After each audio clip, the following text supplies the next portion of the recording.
여기 이상한 순서로 나열되어 있는 A부터 G까지 26자의 알파벳 암호가 있습니다. 이 독특한 계열의 암호가 의미하는 것은 대체 무엇일까요? 보물지도, 군사기밀, 아니면 거대한 음모? 사실 이 암호는 감옥에 갇혀 아무것도 할 수 없었던 한 남자에게 자유를 준 마법의 암호였습니다.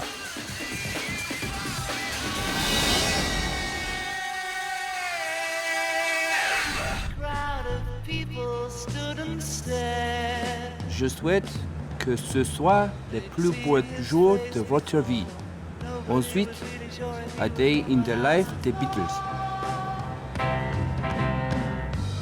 Papa, Irie, prove it, prove it. Plus vite? Oui, plus vite. La brise fraîche, la route ouverte, la chanson des Beatles et mon fils, mon autre moi. Tout allait bien.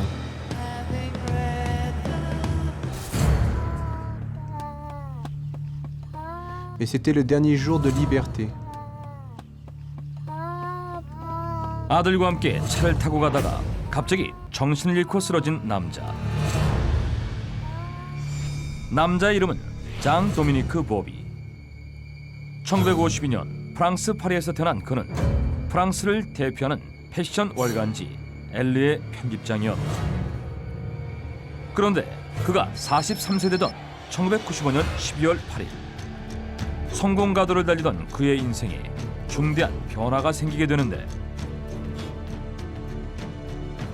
아들과 함께 차를 타고 연극을 보러 가던 중 정신을 잃고 쓰러졌던 것이다. 그는 곧바로 병원으로 옮겨져 치료를 받았지만 혼수 상태에 빠졌고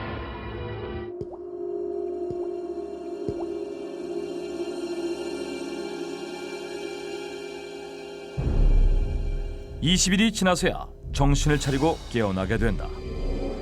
그런데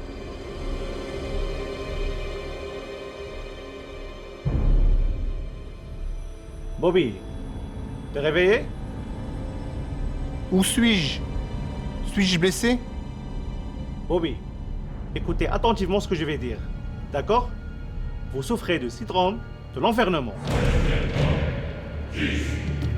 혼수 상태에서 깨어난 뒤 그가 맞이하게 된 그의 인생은 그 전과 완전히 달라져 있었다. 그에게 잠금 증후군 판정이 내려졌던 것이다.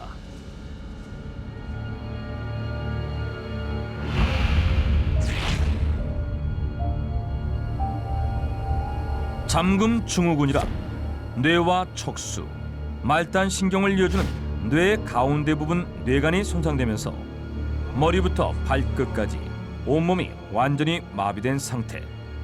즉, 환자가 자신의 몸에 갇혀 아무것도 할 수 없는 상태를 뜻한다.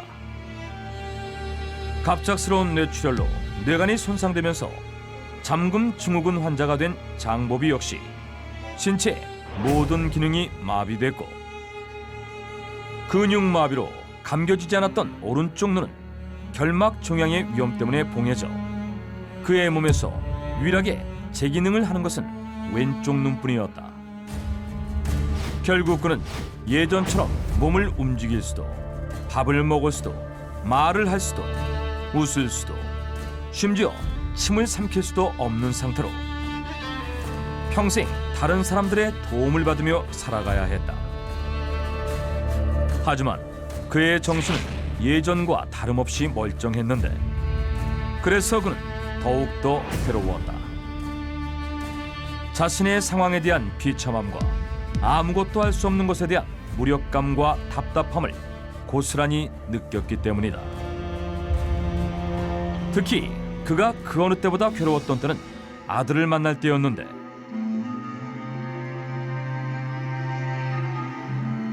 Papa, ich Telemet.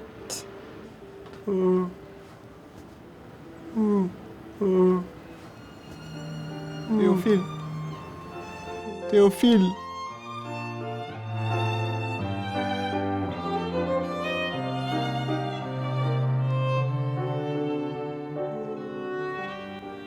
Théophile, je suis tellement désolé d'être comme ça. 아들에게 다시는 자랑스러운 아버지의 모습을 보여줄 수 없다는 사실이 그를 또 한 번 깊은 좌절 속으로 몰아넣었던 것이다. 그런데 그런 장보비의 상황을 누구보다 안타까워했던 사람이 있었으니 그녀는 바로 언어 치료사 앙리에트 듀랑이었다. Monsieur Bobby, clignez une fois pour oui et 2 fois pour non. Compris? 그녀는 장보비에게 그가 유일하게 움직일 수 있었던 왼쪽 눈을 이용해 간단한 의사소통을 할 수 있게끔 도와주며 장보비가 자유롭게 자신의 의견을 표현할 수 있도록 새로운 방법을 제시했는데 Monsieur Bobby, vous voyez cela? Ce sont les lettres magiques qui vous donneront la liberté. 그녀가 장보비에게 내밀었던 이상한 순서로 배열된 26자의 알파벳.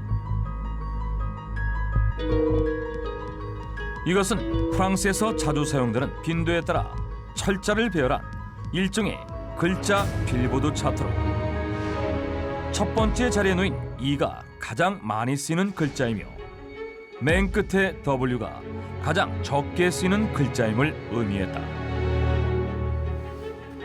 On va commencer. Je vais lire lentement et cligner les yeux.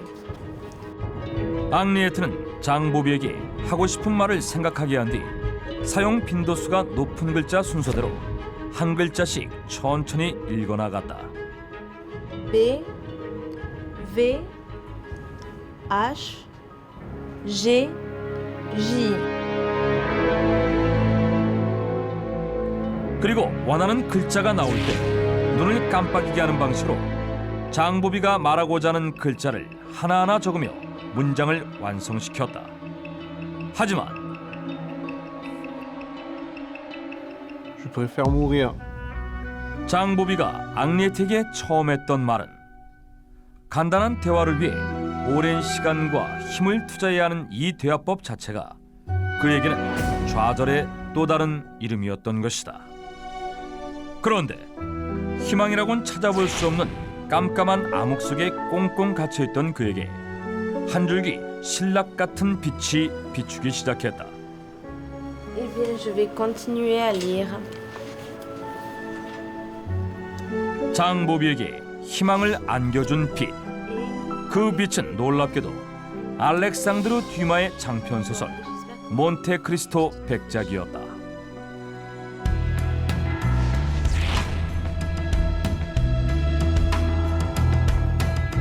어느 날 장보비는 90세의 아버지로부터 선물을 받게 된다. C'est un cadeau de votre père.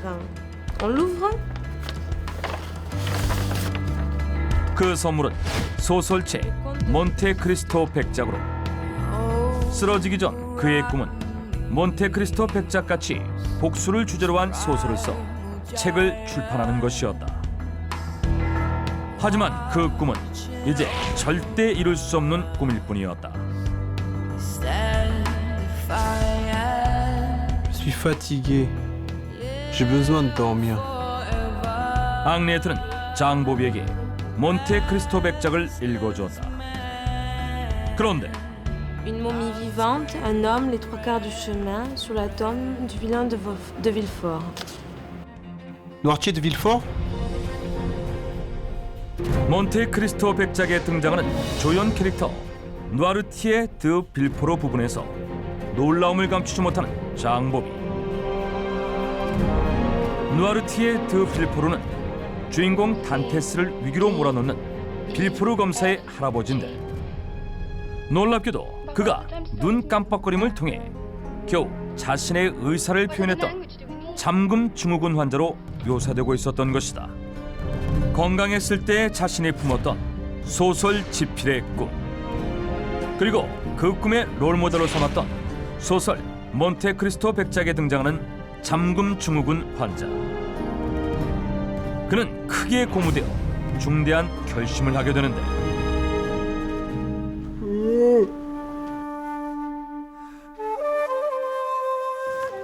Vous voulez dire quelque chose?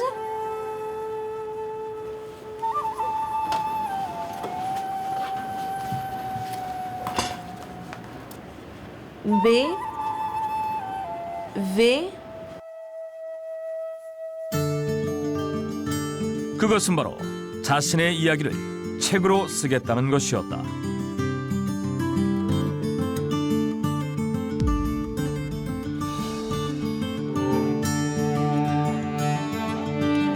하지만 책을 쓰는 과정은 상당히 어려웠다. 모든 게 앙리에트가 가르쳐준 대화법에 의해서만 진행됐는데 classe. Qu'est-ce que ça veut dire classe? Non, c'est des lunettes. Lunettes. 한나절 내내 고작 두세 문장밖에 완성하지 못할 정도로 매우 고되고 힘든 작업이었던 것이다. 하지만 그럼에도 불구하고 절대 포기하지 않은 장보비.